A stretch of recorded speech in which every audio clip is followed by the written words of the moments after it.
All right, ladies, in now with a look ahead to sports. Yeah, we're going to head back out to Florida, check back in with Randy. He has more from spring training and the Astros in West Palm, so that's coming up. Plus this, some behind-the-scenes footage here. This is James Harden teaching his ways to Dwayne Wade's son. I'll tell you more about that from the All-Star Weekend. That's next in sports. In just a few days, the Astros will begin full squad workouts in West Palm, but things are already underway for many of the guys, including 2 stars looking to have big impacts this season. Randy McElvoy has more. Thanks, Laney. Day 3 in the books here at Astros spring training here in West Palm Beach, Florida. Still a long ways off, though, from opening day, not until late March, but the mission remains the same, especially for Carlos Correa and Collin McHugh. Astros spring training is a 6-week grind. It's all about pacing yourself for the big payoff, getting to opening day healthy.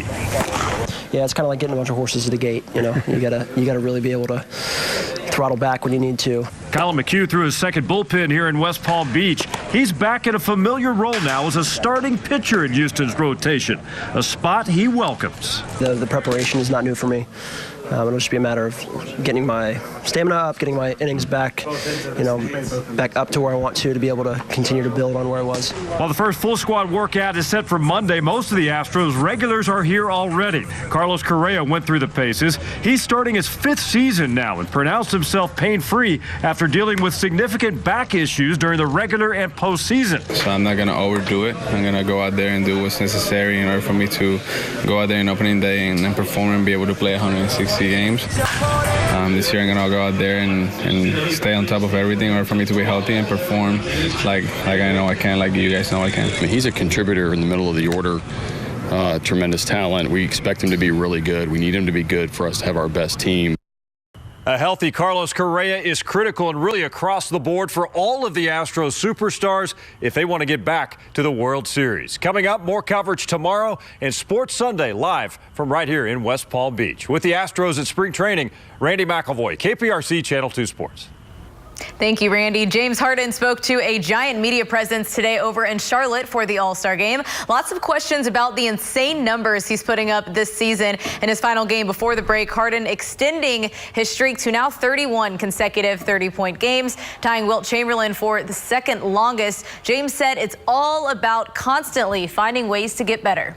I mean, every night is a challenge, so for me, for myself, I got to find ways to impact the game every single night. And, I get teams' best defenses, and I got to find ways to be better than the defense that night. And this was neat to see. Someone captured this. Harden helping to pass along some of his moves to the next generation. That's Dwayne Wade's son, Zaire, and James is showing him how to do his signature step-back 3, all with LeBron James watching. A lot of fun out there in Charlotte. So Texas Southern was trailing by 4 with 20 seconds to go here when Jalen Patterson hit the clutch 3 to get within 1. Then check this out. Grambling inbounds it, and Derek Bruce deflects the pass to get the steal. They get possession. 10 seconds left here. They get it to Jeremy Combs for the bucket, and the Tigers win 86-85. Prairie View was also on the road tonight. They were at Jackson State, picking up the 79-66 win. Darius Williams with 28 points off the bench. The Panthers are now 10-1 in SWAC play. Baseball under the lights for U of H. They were hosting Northwestern State. Base paths were dangerous tonight as the game was scoreless through 5 since the teams kept getting their base runners thrown out on the bases. But after the Demons broke through with 3 in the 6th, Tyler Belomovich got a hold of one, and it is a 2-run shot to get the deficit to 1. The Cougars would win it in the 9th with a walk-off single, 5-4 the final. And Rice also did get the win tonight after 13 innings. All right. But it finally wrapped up and they got the win.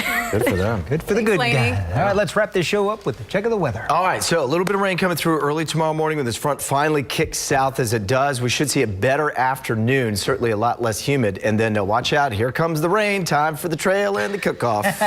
Just in time. Thanks, Stay dry. Thanks for joining us. An all-new Saturday Night Live is next. Have a great evening.